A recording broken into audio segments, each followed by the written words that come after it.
What's up, everybody? Welcome back to the Pack a Day podcast. I'm your host, Andy Herman. You can follow me on Twitter at Andy Herman NFL.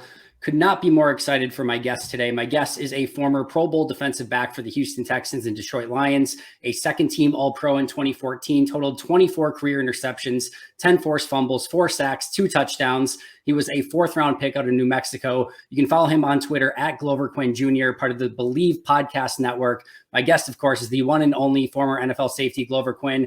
Glover, how the heck are you doing? And thanks so much for joining me today. Man, I appreciate the intro. I'm doing well, man. Thank you for having me. Awesome. Well, I'm excited to talk to you about, obviously, this matchup coming up, Packers-Lions, this Sunday. But before we get there are about 90-ish people walking this planet who have an interception of Aaron Rodgers in their lifetime. You happen to be one of those people. So I want to ask you, what was the situation, how you were able to pick off Aaron Rodgers, and what was kind of the story behind it? Man, you know what? I do feel honored to have I don't think I got it up anymore. I used to have all my interception balls up and I took some of them down. But it's a Thursday night game. We're playing and we had just played Thursday on Thanksgiving. And I had hurt my ankle again in that Thursday game against Thanksgiving. Was playing against the Eagles, and I only played like a quarter and a half maybe. And so I go through the whole week, like didn't even know if I was gonna play because we had 2 Thursday games back to back. We had a Thursday Thanksgiving, and then we had a Thursday night game. And I'm going through treatment, and like I get to a point where I'm like, hey man, this is Green Bay, this is Detroit. Like I'm playing in the game, right? So I play in the game, and my ankle is jacked up. So I'm being cautious, making sure I don't get beat over the top or anything like that. And we were in the cover 2, and you guys had James Jones at the time. And I was the deep safety. Aaron Rodgers kind of rolls out, and it turns into kind of like a scramble drill. You know what I'm saying? And you guys, Aaron Rodgers is pretty famous for scrambling, throwing around, and obviously making a big pass. And I saw James Jones kind of break open across the middle. And so from the deep safety, I knew there was nobody else behind me because I was in cover 2. So I started, when I saw Aaron rolling out and I seen Jones break open, I knew, okay, Aaron's looking right at him. This is where he's throwing the ball. And so I just started running there to try to make the tackle, right? Because I was the deep guy. He was up a little closer. So I'm just running to kind of make the tackle. And when the ball comes out of Aaron's hands, a little high. And so I'm still running to make the tackle. And then as the ball gets there, I kind of like, oh, it's going to be an overthrow. So I go up to pick it, but then James Jones actually jumps up and kind of hits the ball too. And it kind of went right off his fingertips, like right into my hands. And it was actually like a tough catch because when the ball deflects, you don't know where it's going to go. Sure. And so you have your hands set to catch it in a certain spot, and then it gets deflected and it moves really fast. And so I was able to catch it off the deflection. It's actually pretty tough catch, but it was a cool pick on a Thursday night. I think that was a Hail Mary game that we end up losing to you guys anyway on Thursday night. But yeah, that was my pick against Aaron Rodgers. So proudly, have that ball. Saved it somewhere, right? So you mentioned it, the Hail Mary game. I'm assuming you were in on the Hail Mary play, and what was your angle of that play as and in your kind of memory of it as it happened? Yeah, I mean, I was in on that play, and it was one of those situations where we were in like a sideline defense, and they were going Hail Mary. So, when you go sideline defense, you're kind of protecting the sideline, so you're kind of letting receivers run down the field. Because you want them to catch the ball inbounds, and then you tackle them, and then the game is over because they don't have any timeouts. When it's Hail Mary, you don't want to be like that. You want to kind of be on those guys to kind of prevent them from getting down the field a little bit. And then if they do get downfield, everybody's got a body for a body. So we were in kind of like a sideline defense as opposed to being in a Hail Mary defense. And the guys just ran right down the field. And so, as the jumper, well, we wasn't even in Hail Mary defense. I was just a free safety. So you're kind of like the guy that's supposed to go up and jump. But then when you go up and jump, there's 10 guys in front of you. So I'm literally getting ready to jump, and like I can't even get to the ball because it's like all those guys that ran down, they just ran down, and then their defenders started running in trying to get a part of the play. And there's literally probably 8 guys in front of me, so I couldn't even jump. I was probably 5 yards behind him. Like, he caught the ball up there. So it was just a weird play, man. It's crazy how it happened. Just being a part of it, but that's the league, man. It is, but obviously you still have a good memory of it. Got the interception of Aaron, and like I said, one of only about 90 people walking the earth that can say that. So pretty cool stuff. Lions and Packers obviously coming up this weekend. Both of them kind of in the news this week for different reasons. The Lions actually make a move at the trade deadline, trading away TJ Hockenson in the division to the Minnesota Vikings. The Packers more noteworthy for not making a move, not getting Aaron Rodgers any help. Let me ask you about the Lions first. TJ Hockenson goes from the Lions to the Vikings. Obviously, draft pick compensation swapped between the two teams as well. What was your initial reaction when you saw Hockenson was going to the Vikings? I was like surprised. I was shocked. I didn't understand why they were trading him. For one, I thought he was a fine piece as a tight end. I mean, and I didn't understand it. For two, why you would trade him to a division rival. Right. I mean, I think when you look at today's game, you know, the tight end position is very key to kind of controlling the offense, right? When you got a good tight end and you can continue to move the chains and you can create some kind of presence over the middle for those linebackers and those safeties, it opens up more things for your receivers deeper down the field. And so TJ Hockenson being a receiving tight end, I'm sitting here like, okay, he may not have been your guys' draft pick, right? I think Bob Quinn and Matt Patricia, I think, drafted him. But he's a good receiving tight end. And he's in year 4 or whatever it is. Like, he's probably only going to continue to get better. Yep. And so if you feel like tight end is an important part of your offense, why are you getting, like, who are you going to go and find? Like, who are you going to go and draft another rookie and you got to go through his 3 or 4 years of growing pain? Or you're going to sign, like, what tight end, like Travis Kelce is not going to be free. Like, what tight end are you going to sign that's going to be that receiving tight end for you? So I can understand you saying, okay, we don't have plans on signing him back, so we want to trade him. Okay, well, then don't trade him to the division rival, right? Because when you think about it, they only got a second this year and a third next year, right? Or fourth next year. Back, yeah. And then we gave up a first-round player, TJ. Then we gave up a fourth this year or next year, one of them, and another pick. I think we gave up 2 picks, yeah, and a player. And they only gave us a second this year and a fourth or whatever it was next. I'm like, I'm sure somebody in the league or the outside of the division would have wanted a player like TJ, and maybe they would have gave you a third and a fourth. I mean, the difference in a second and a third, depending on how you draft them, is only the money. Yeah. You know what I'm saying? There's a lot of third round picks that could have been second rounders, and there's a lot of second round picks that probably should have been third rounders. Like, it is, I don't feel like it's that big of a difference in the player that you can get from a second round pick to a third round pick, especially the Vikings right now, who's 6-1. So they're probably going to make the playoffs. So they're not going to be picking in the top 10 of the draft. Nope. So that second round pick that you get from them is going to be close to a third round pick anyway. Yep. I think sometimes it gets made up a little bit too much of like, oh, it's a divisional team. You can't trade within the division. And I could understand if Hockenson was like 32 years old, right? If he's like 32 years old and you're trading him, like, because clearly Minnesota and Detroit are on 2 different paths right now, right? Minnesota is clearly competing right now. They've probably got a year or 2 to kind of keep that window open with Kirk Cousins. Detroit probably going to take, 2 or 3 years probably to get, hopefully for you guys in a little bit more relevant position to be competing for playoff games. So maybe those timelines don't work, but like Hockenson's probably going to be good for the next 8 or 9 years. He could be a player that ends up haunting the Lions for the foreseeable future in the division 2 times a year. So that definitely didn't make the most sense. So that was definitely an interesting trade. But what were your thoughts also, just kind of as an outsider's point of view of Green Bay not making a trade when they've obviously brought back Aaron Rodgers, tried to put a team together to compete this season, and clearly things haven't gotten off to the start that they wanted to? Well, I mean, it's shocking because Aaron Rodgers is not getting any younger. So you don't have years to waste with Aaron Rodgers. So this year, not getting him any more help, not getting any more offensive weapons to try to make a run for it this year. Yeah, you're not in a great position right now, right? You're almost out of the playoffs at the midway point of the season, just being what it is, right? You guys don't beat Detroit, we might as well pack them up, right? And even if you guys do beat Detroit, it's going to be tough to come back 4 games on Minnesota when only maybe 10 or so to play, because Minnesota's not really losing as much, right?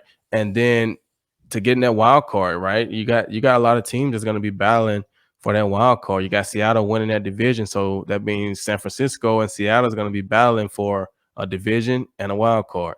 You got 3 teams in the East. You know what I'm saying? Philly's winning right now. Then you got the Giants up there with wins. You got the Cowboys up there with wins. So you got the Falcons. You got to expect the Tampa Bay Buccaneers at some point to get healthy and make a run at it, right? So to get into that top 7, right? You got the Rams that could possibly try to wake up at some point. I don't think they have enough firepower this year, but to get in that top 7 just to get a wild card spot, it's going to be tough with the way they've played. So for them not to make any moves at the deadline to try to make a run for it could signal that maybe they know that this maybe is not the year. We just need to, get through this year, get our young guys some more experience and make a run for it next year, because we can't bring in one player that's going to make us a Super Bowl contender this year. It does feel like there was a level of, let's get through this season and recalibrate, see if Aaron comes back next season and see what we need to do to put a different team together, or to go in the opposite direction and maybe start the rebuild if Aaron would retire, ask for a different team, etc. I do feel like there's a part of that, and maybe they just kind of see what happens the rest of this year with their young guys, and maybe they get lucky, some things start breaking their way, some players step up, and maybe it goes in the opposite direction. But it did feel a little bit like, all right, let's just get through this season and recalibrate and see what we need to do in the offseason. But to your point, only 2 teams in the NFC, the Detroit Lions, who we're going to talk about today, obviously, and the Carolina Panthers. Only 2 teams have worse records than the Green Bay Packers in the NFC right now. Everyone else has the exact same record, or obviously much better. And that's just going to make it super competitive for the remainder of the season, and super difficult to get from what you're basically tied for 14th at worst in the division, or in the conference, and now have to somehow get into that number 7 spot. So it's definitely going to be competitive at the end of the season. I think the Rams, the Buccaneers, the Packers, all teams that we expected to be good, that are going to probably, one of them probably at least is going to find their footing for the remainder of the season. And then, like you mentioned, all those other teams probably going to get in the playoffs. It's going to be really tough to try to shore up a number 7 position in this year's NFC. Right. I mean, like I said, you look at the Giants, they're already at 5 wins, 6 wins.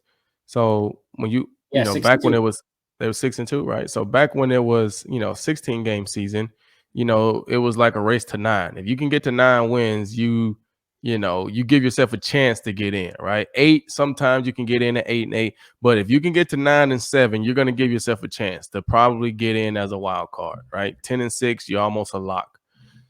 Now that it's 17 games, I don't really know how that plays out. I don't know if 9 is still the number, maybe 9-8, or is it 10 is the number now? But you got to feel like with the Giants being halfway, they need 4 wins and they're at 10. So you got to think the fact that they're playing a last place schedule or a third place schedule, they're probably going to get a couple more wins over the next 10 games to get to 9. So. You know what I'm saying? Like Green Bay's going to have to win 7 out of the last 10. Right? And, because y'all 3-4, right? 3-5. Yep. So y'all play 8 games. So y'all got to win 7 out of the last 9 to get to 10. And you got to play Minnesota again. And, you guys are playing, I think, a first place schedule, right? Because y'all won a division last year, right? So you already played who? Tampa? Yeah, we played Tampa. We got Cowboys coming up. We got Eagles coming up, which obviously isn't going to be easy. You go to Miami on the road. You've got a lot of tough games on this. It's going to be tough to get to. It's going to be tough to get to 7 wins. It's just going to be tough. Not saying it can't happen. And I was talking to somebody today, and I was like, I think the days are over where you can just kind of throw anybody out there with Aaron Rodgers and expect to get a win, right? It's kind of like LeBron. You used to be able to throw anybody out there with LeBron and get a win, right? Nowadays, he still can do his thing, but you got to surround him with a little more help, right? It's kind of the same way with Aaron. There was a time where it didn't really hardly matter who was out there, although they did have good wide receivers.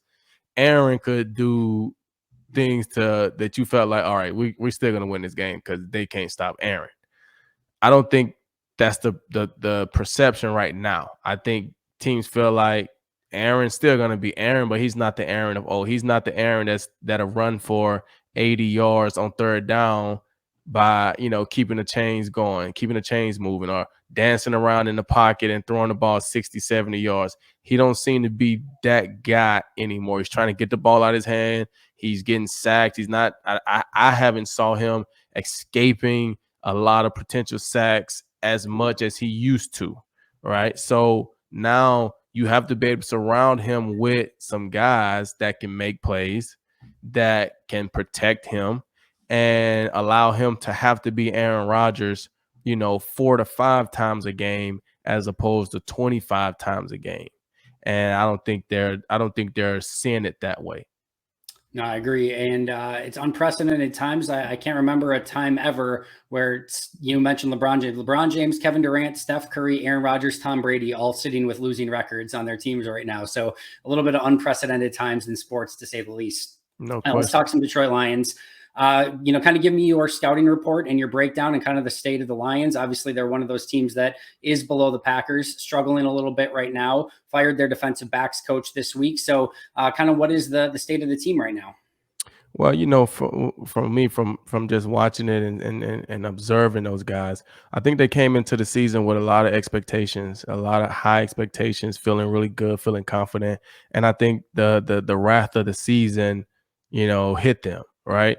They've had the injury bug. I think when those guys are healthy, offensively, the O-line, their backs, with DeAndre Swift, Jamal Williams, wide receiver core, Amon-Ra St. Brown, DJ Chark, and then I think when those guys were offensively and they were clicking, they were putting up 30, 35 points a game. They felt really good and felt confident scoring points. But the defense couldn't stop anybody. That's why you lose week 1 to Philly 45-48 or something like that. Yep. You're losing these games where you're scoring enough points offensively to win games in the NFL, but defensively you're not stopping anybody. And over the course of these 7 games, they wasn't making plays in the secondary. I don't think I can name one player on the team that got 5 pass breakups, and they've played 7 or 8 games, right? They may have 2 or 3 interceptions in the secondary, not a lot of turnovers, not a lot of things. And so for quarterbacks, it's just kind of like pitch and catch. Most of the time, if they throw an accurate pass, they're probably catching it. So they make a change in the secondary. And so I just think defensively they're struggling. It's been very difficult for them to get consistent stops, especially when the D-line, Aiden Hutchinson, is not getting pressure consistently. Some games he's up, some games he's not. So I think it's kind of taking a toll. Injuries on the offense have led to DeAndre Swift not being the same guy that he once was because of a shoulder injury and an ankle injury. Amon-Ra St. Brown missed a few games with an ankle injury. So anytime as a skilled guy you start getting ankle injuries, even though you can play, you're just not as quick and nimble and shifty as you used to be when that ankle is completely healthy. And then DJ Chark being out on injury reserve right now. Josh Reynolds dropped a couple touchdown passes last week. So I just think right now they're in a bad spot right now. They just traded TJ Hockenson. It's been a very emotional week for them. So it'd be interesting to see how they come out and respond this week with the firing of a DB coach and the trading of a key offensive weapon, somebody that I'm sure the team looked at as this is one of our better players. A lot of times when you start trading your better players, or at least who your team feels like are some of our better players, you start to feel like, okay, they've already chalked up this season, right? They're already, and so now those games get tougher and tougher and tougher. And it's cold in Green Bay, it's cold in Detroit. Those games get colder and colder. Weeks get colder and colder when you're not winning, and it's just tough. And so I'll be interested to see how they go right now. But I don't feel like they're in a great spot. I'll be interested to see them. Have you been in a locker room where a key player on your team was traded away prior to the trade deadline?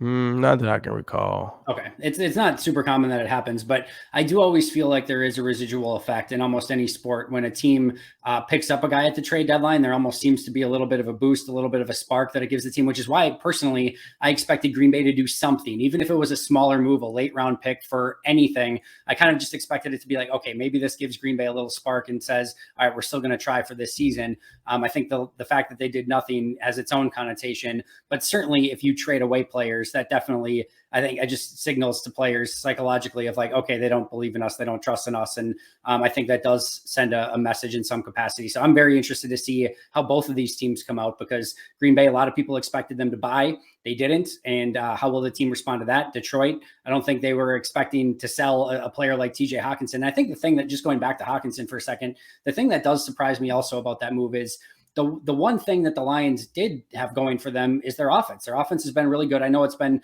like you said, a little bit tougher as of late with some of the injuries, but we saw early in this season, whether it was against the Eagles, the Seahawks, some big performances offensively. Like, you have to start from a point of strength somewhere. You have to have a building block somewhere. And it felt like the Lions with Hockenson and Amon-Ra and Swift and Jamal Williams, Jared Goff's having a nice year, Penei Sewell. Like, it felt like they were at least starting to put something together that they could build this team around. And then to take one of those building blocks and be like, oh, we're going to give that to Minnesota, it just seems so weird. And I am very interested to see how Detroit's going to respond. Right. And if you look at it, if you didn't feel like TJ's value was that high, then it probably wouldn't have cost that much to sign him to a 1 or 2 year deal to see how he do in years 5 and 6. Right.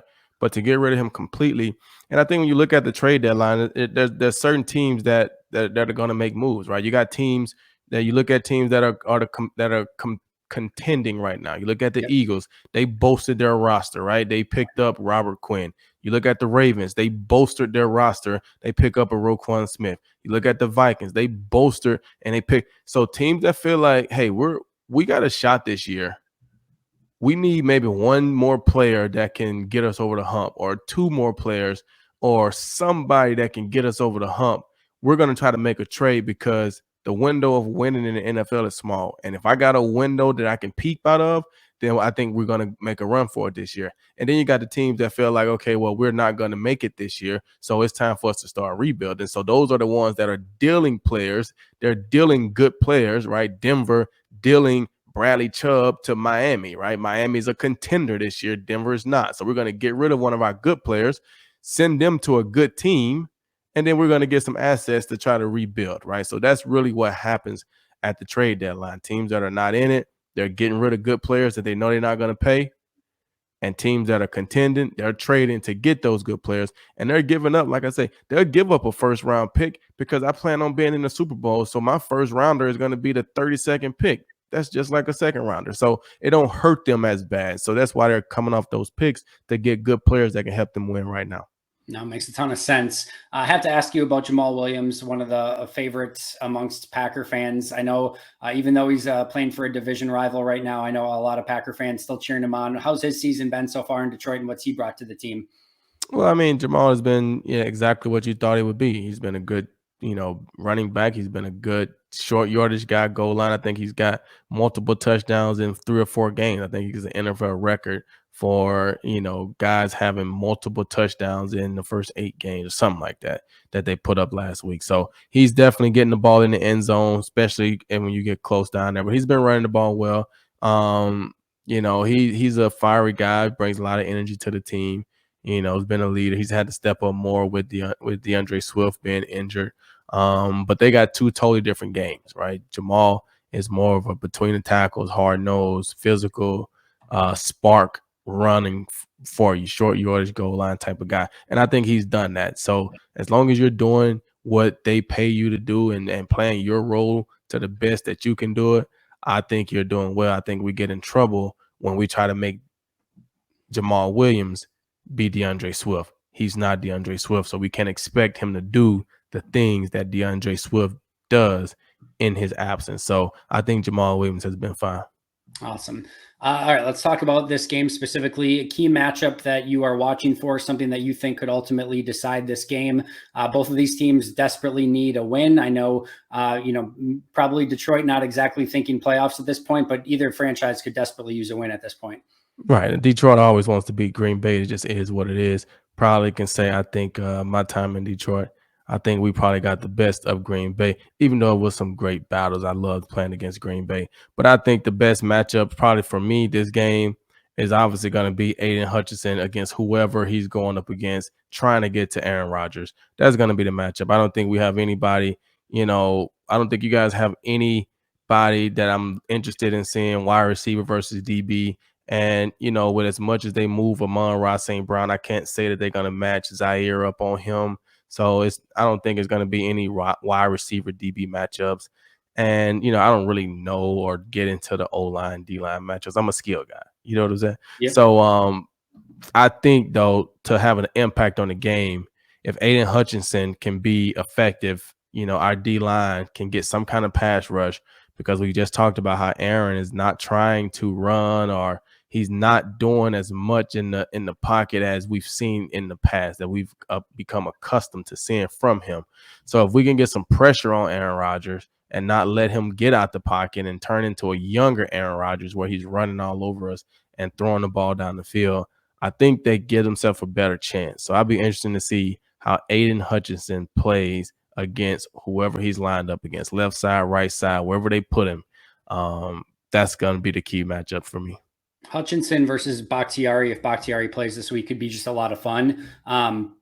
That being said, I have a feeling Yosh Nijman will be at right tackle again, and I have a feeling that they're going to line up him a ton against Yosh Nijman. So that'll, either way, he's a really fun young player, and I'm super excited to see Hutchinson for the first time go against the Packers. I'm really watching for the interior: Frank Ragnow, Jonah Jackson versus Kenny Clark. Clark has had a fantastic season so far, but by far and away his worst game of the season a week ago. So I'm seeing how he bounces back this week, and Ragnow and Jackson certainly not an easy matchup for anyone. So I think I would love, I could watch Ragnow and Clark probably play all day. I know it's not as sexy as some of the outside matchups, but those are just two powerhouses going at it. And I think that is going to be a ton of fun. And if Clark can bounce back, get some interior pressure on Jared Goff, I think that has the ability to change the game in this one as well. So I think there's a couple of fun matchups in this one. You mentioned a lot of the key players, but overall should be exciting. With those matchups in mind, and just kind of as you start looking at the game this week, Packers Lions, your prediction for the game?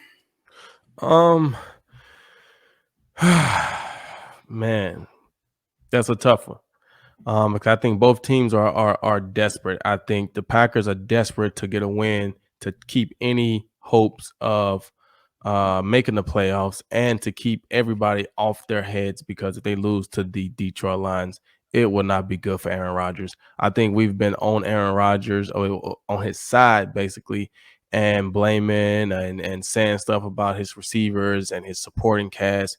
If they go and lose to the Detroit Lions, I think they will blame Aaron Rodgers and not the supporting cast.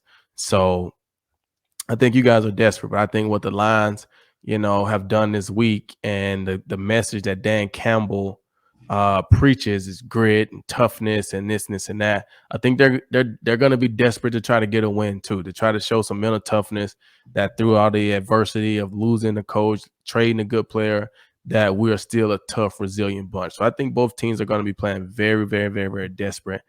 I just don't know if the Detroit Lions will have enough to score enough. And I don't know if they will be able to stop a mediocre, offense. And I'm throwing jabs just because you're not wrong though. You're not wrong at all. But I think Aaron Rodgers and some of his receivers will be able to make a couple plays on the line secondary, because I think they're gonna be struggling or take a little hit, unless Coach Campbell or Aaron Glenn or one of those guys spent more time coaching up the DBs this year. They promoted, this week they promoted a couple guys. I don't know those guys, so I don't know their background. I don't know how much they know, what they don't know. So I'm not gonna knock them, but I just don't know them. So I don't know how well they're gonna have those DBs prepared and ready to play. So with them being young and been struggling against every team that we've played against for the most part, I'm gonna say that Green Bay will probably have a little success in the passing game. And so I'm going to give Green Bay the edge this week, probably in like a 28-17 type of game, something like that, 28-24, 28-17, somewhere up in there. I'm not too far off from you. I got Packers 23-20. I still think this is going to be a struggle. I don't think any team, Green Bay can just walk over. I think, and the Lions have been pesky against the Packers, Right. obviously winning last season. And yeah, I think this is going to be a tough game. I think it should be competitive. And, overall that makes for a fun, 4-quarter football game, but I'll say 23-20 Packers. I do think Alan Lazard's status in this one is something to keep an eye on prior to the game. It sounds like he's going to be a game time decision based off of the injury report. So I think if he plays, gives Aaron somebody that he's a lot more familiar with and can attack that secondary to probably a larger extent. Without Lazard, you've got a lot of rookies, younger guys playing, and I think that changes up some of the advantages that you have going against that Lions secondary. So Lazard's, ability to play in this game and just how effective he can be, I think definitely has the ability to be a factor, but I'll go 23-20 Packers. Glover, this is awesome stuff. So appreciative of you doing this. Before we get out of here, where can we follow you on Twitter, and tell us about the Believe Network? So I'm on Twitter, Glover Quin Jr. I'm on Instagram at Glover Quin. I got a lot of different pages, so you can check all my different pages out. I believe in Instagram as a promotional platform, so every little thing that I'm into, I have a page for. So I take photos, so I got a photography page. I do custom framing, so I got a framing page. So I feel like, if you want to be interested in all that stuff, all the links or all the pages are on my personal page, Glover Quin on Instagram, and like I said, I'm on Twitter at Glover Quin Jr. But the Believe Network is cool, man. It's the Believe in Lions podcast. Me and my co-host Jack Kavanaugh. Follow us on the Believe Network. If you're interested, obviously I know this is Packer Day, so it's Packers Nation. But if you're interested in just good football content, talking power rankings, talking player rankings, talking things about what's going on around the league, follow the network. It's a lot of good football content, basketball content, baseball content on the entire network. I am part of the Believe in Lions podcast, so if you guys are interested, check us out. And I have to say, you know what? Out of all the stadiums in the entire NFL, I really enjoyed playing at Lambeau Field. It was so cool. And I'm not throwing a jab. This is not a jab. And I don't want it to come across as a jab. But I grew up as a football fan, right? I grew up a football fan. So if I ever played in any cold game, I would have wanted it to be in Lambeau Field, right? Just because I wanted to be a part of that history of what I saw growing up, the cold games at Lambeau Field. But for me to play my last game in the NFL, the end of the 2018 season in Green Bay, and this is not a jab, but to get a win, it was actually pretty cool. So appreciate the Packers fans for all the great years that I was able to play in front of you guys, and the cheering, the booing. It was all fun, all love. Much love to the Packers. And yeah, man, I just wanted to say that because I don't want to say it's a lot of hate, but it's just a lot of things when it comes to sports, right? And so I don't want to get caught up in the Lions and the Packers. You guys were great fans, at least to me. I enjoyed playing out there. I enjoyed the history. I enjoyed all those things. So shout out to you guys, and let's just hope we have a good game on Sunday, and go Lions. Absolutely, man. Best of luck. This was awesome. And I say this in the best way possible too. You were always a pain in the ass for the Packers to play against. So your presence was always known out there. You had a heck of an NFL career, and it was awesome to reminisce about some of that Packers Lions stuff early in the show. And it's really cool that you got to play your last game at Lambeau as well. So best of luck this weekend. We'll have to do it again in the future. Best of luck to Lions. I will see you guys tomorrow that are listening to the podcast right here on YouTube for a Packers preview show. Make sure to go follow Glover on Twitter and on Instagram at Glover Quin Jr. on Twitter. That does it for us. But until next time, and as always, go Pack Go.